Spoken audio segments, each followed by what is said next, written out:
All right. So there's something that happens whenever Derele enters the studio. He goes around to every member of the crew. He says hi, gives them a hug, gives them a high five, chop knuckle, and he shows love. It's called charlatanism. Derele, the Nigerian TV host whose work has been recognized with so many awards, including Best TV Personality at the NEAs in New York 2011, Dynamics Award for the Best Youth TV Personality in 06, 07, 08, and the Future Award for the Best Producer in 2007. Aderele Oluwafemi Edun is known for his crazy fashion style and his personality. Yes. And he's right here with us. Wow! We are here finally. Can I stand?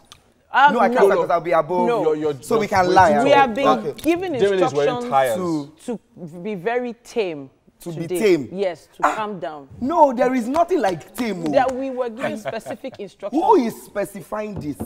That we should not allow you to take over the show. Okay, no, I won't. Let me just sit back and behave. But be very calm during. Okay, I'll try. Yes, I'll try. Okay, for as long as possible. For as long as possible. I think people want to see your shoes first. They look like so we can tires from... That is the first question, actually. Okay, so what is the secret? The secret to the shoes. What is the secret? The higher the heels, the closer to heaven. Really? It's easier said than done. And this, I always sacrifice comfort for fashion all the time. Right. I actually had a massive back pain this morning. I was wondering where it came from. So my father and I said to me, "Is I want bata gogo roto man what?" I said as to say the shoes are the ones that are costing. But I just feel like I'm so used to shoes like this. Yeah. And shoes also, this sort of shoes, are an extension of my personality, more or less. Vivacious, spunky, unwearable. Over the place, yes. Okay, so it does feel like you wanted to be taller at some point. Okay, so we are going there, Abi. All right. We are going there. We put you on the spot this morning. Today, we'll talk about this. Wait, hang on. You want me not even start because I'm going to put you on the spot. Wait, let's chill first. Okay. Chill first. Okay. You want to put me on this? Well, let's start from 1998. University of Lagos. I'm ready. I will meet you halfway. I'm ready for you. Okay. Wait. I'm waiting. Now, this guy, back then, he was a young teenager. Okay. And they brought him to school in Unilag. And I was his senior. And I said to myself, where did they bring this child from? Okay. How is a child in university in 1998? So you were very small. The first thing I noticed about him was that no matter what you do, you cannot keep him quiet. Yeah, good point. Within 1 year, they really had turned University of Lagos upside down. Hey! Theater 15. Noise. Wikipedia Lomo. I can give you your history right here as well. Should I start with you too? No, don't even start with me. Okay, no, let me not start. All right, but that's encouraging. Thank you very much, Yomi. Very. Titi, you called me physically challenged. I did not call you. That's what you said. I didn't. You said that you were shorter than you appear. That's you are saying I'm physically challenged now. No, in no way whatsoever. But the truth is, there's a lot of high hair going on. Yes, the food I eat goes to the hair. Okay. Yeah. Okay, so for those that don't know much about your background, let's talk a little bit about family life. Not a lot of people know that your mom isn't Nigerian. Can you tell us a bit about your mom?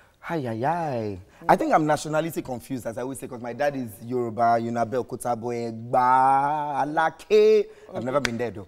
Yes. Then my mom's dad is Indian, and her mom is from Mauritius. But, you know, in Mauritius, you have, like, the French and the Hindu. So my mom's mom is from the Hindu side. Okay. And then I was born in Hamburg, Germany. Okay. Both my parents, I don't know. I think there's just something wrong with all of us.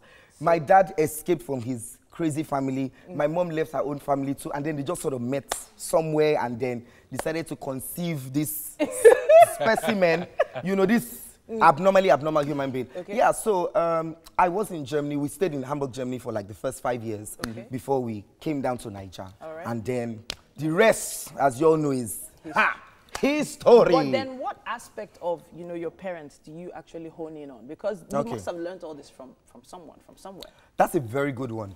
Now, you see, growing up, I was very, I was introduced to the world of vinyls. And I think that still holds like some sort of major influence for me. My dad used to be a DJ back in Germany, aside from, he says he's a food technologist, but you all know it as a baker.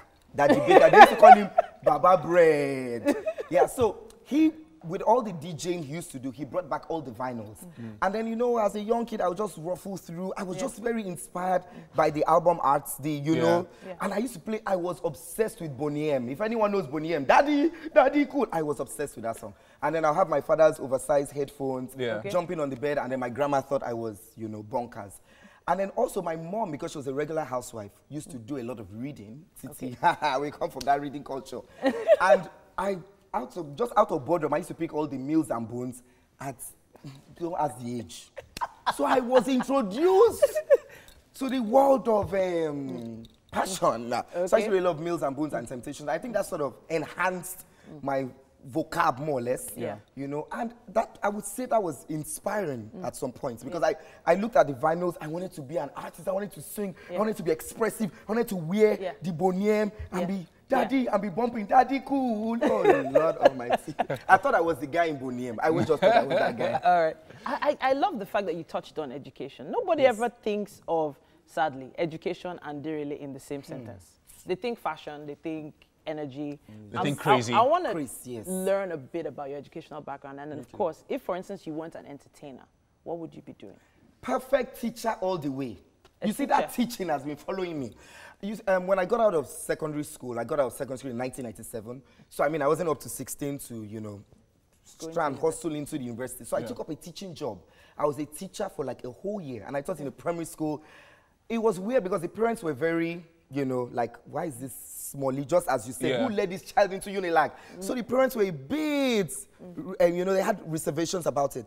But the moment I threw myself into that job, I loved it. I was class teacher primary 1 to 6. I did extra lessons, so I was earning like, you know, some small change that I was, you know, bringing home.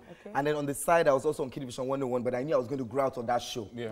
And fast forward into 98, got into Unilag, and I wanted to do law or mass comm. Really? Yes, and then they just, you know, the system operates. They just gave me English education, Department of Curriculum Studies, Faculty of Education, and our faculties at the gates. And then on my ID card, it was now faculty edu /Kori. So people ask me, what is edu Kori?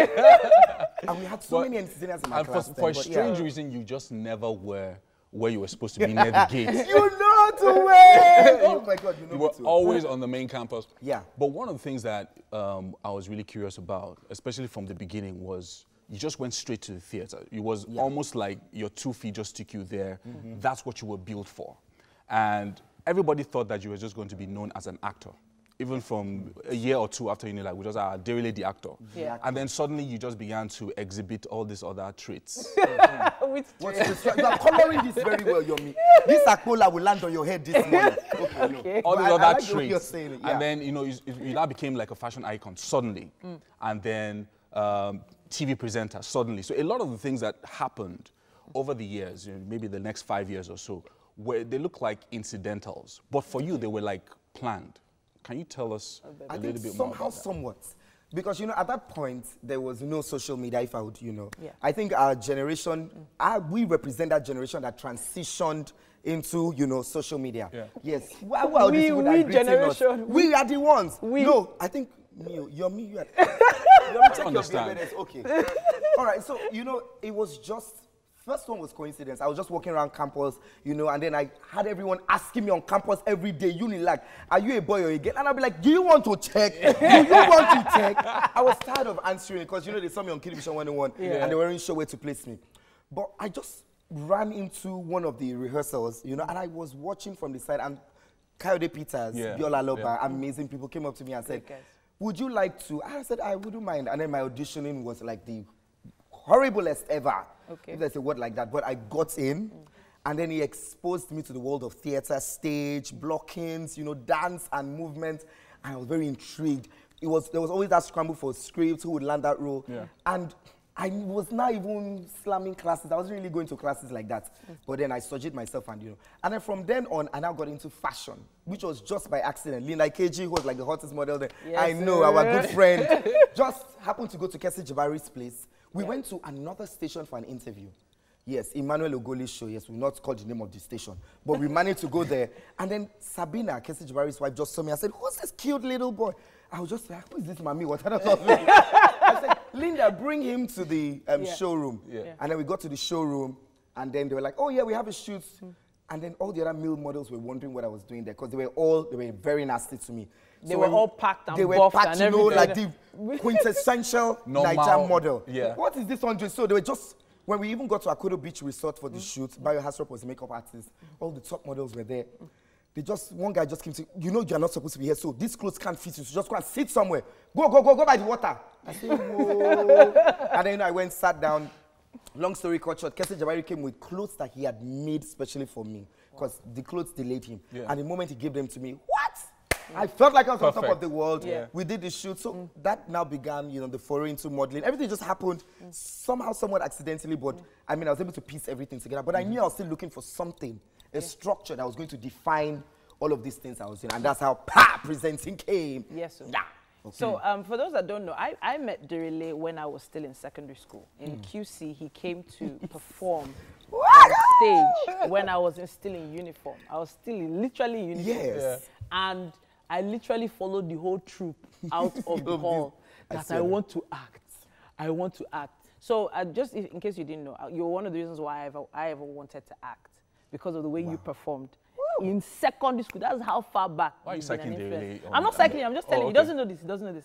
But what I wanted to find out was this issue of the industry not really paying people. So a lot of people know that, hey, even if you act, even if you sing, you're not really going to make that money.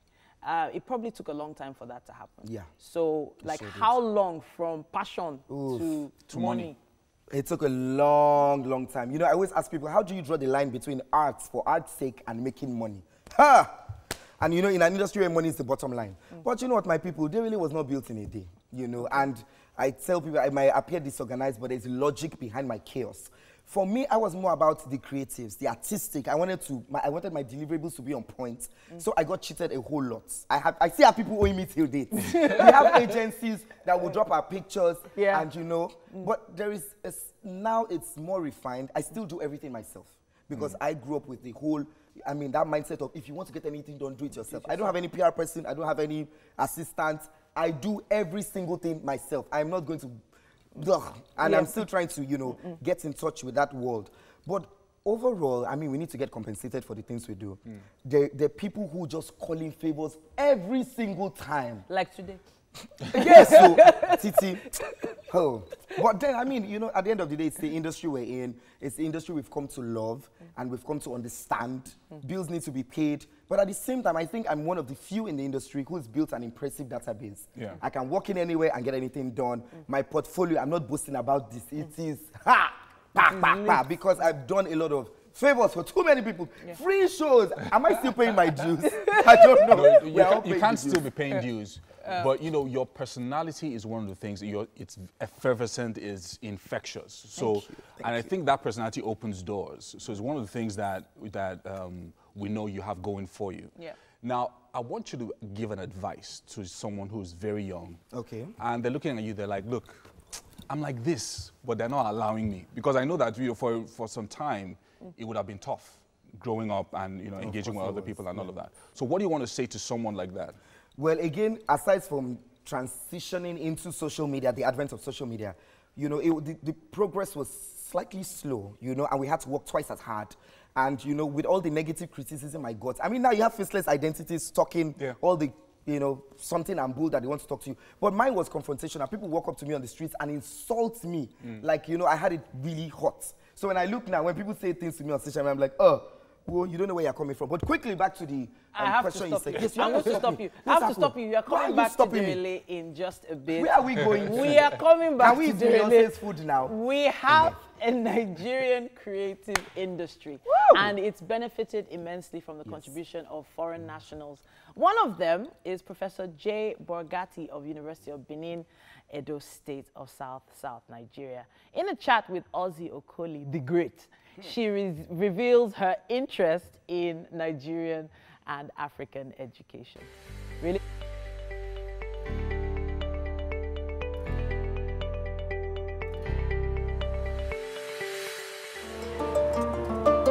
In the ancient city of Benin, which is famous for bronze casting and wood carving, is the Ekenwa campus of University of Benin, where the Department of Fine and Applied Arts is situated. Well, I first came to Nigeria in 1971 as a student doing my own research, but I didn't come to teach at UniMen until 2003. And I came on a Fulbright fellowship from the United States. My field is the history of African art, and so that's what I prefer to teach. Although this last semester I was teaching Western art from Impressionism to Abstract Expressionism. And this semester I'm teaching art of the African diaspora to the art history majors. Arts are basic to human life, and therefore they are also very important in our education, so that students can learn in some ways to empathize and to understand the people of other places and other times. Because, as they say, the past is another country. It's not the same as today. Traditional African art changed the course of Western art in the early modern period, when Picasso and the other artists in Paris became interested in a new way to represent human beings and space. And they looked to non-Western art, and especially Africa, to do that. That's how I became interested in African art, through modern Western art. But I decided to go to the source, not to just study Picasso, but to go to study African art. Contemporary African art, like art everywhere, has many, many levels.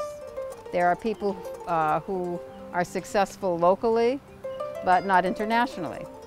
I mean, how many people are successful internationally, no matter what you do? How many children who play soccer or football play in the major leagues? Not many.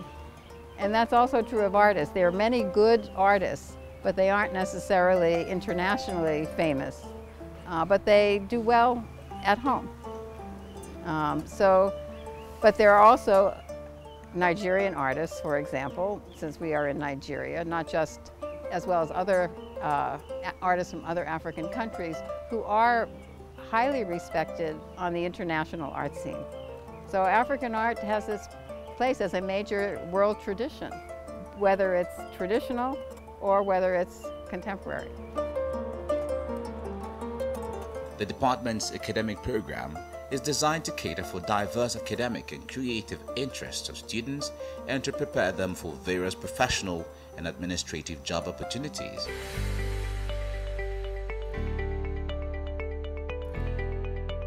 We're back, and in We're the kitchen. We're back. Please put the plate down. Really. Oh, sorry. Put the plate down. Okay, now. Please. Look there. All of them. Please. Okay, quickly, Beyonce, take us Okay, to the now. final, through the process once again. Push him out of the way. Well, so basically, rice, Beyonce's special concussion rice and steak. The concussion rice had tomatoes, onions, garlic, pepper soup, spice, curry, thyme, and just concussion. They put everything together. And then with the steak? Then the steak, it's salt and black pepper. Pan-sear it, add butter to it, and butter baste it. Fine. Derele is already helping himself. Yeah, so as in they're already eating. We say we are 4 a.m. We are hungry. Please Okay, quickly so- taste the steak. Quickly. Please cut the Cut steak the now. steak and taste it. Ogbolo, surrender the knife now. Okay. All right. So What we are you have doing? a lot of thank yous to do. A big So that nobody will eat it after me. Oh, yeah. a lot Thank you of to Derele and Ogbolo for joining us. Yes. Thank you very much. Also, a huge thank you to Payport Food Stores for the groceries and Homely NG for the kitchen accessories. Finally, a big shout out to Fola's Place for styling my hair, and of course, exclamations by Tomi Rotimi for this amazing dress. We're going to see you tomorrow, and hopefully, It's been a We'll be able super to- high octane show. yes, it's been a wacky Exciting. Wednesday. Energy. Have a great day, Thank you everyone. so much. See you tomorrow. We love you.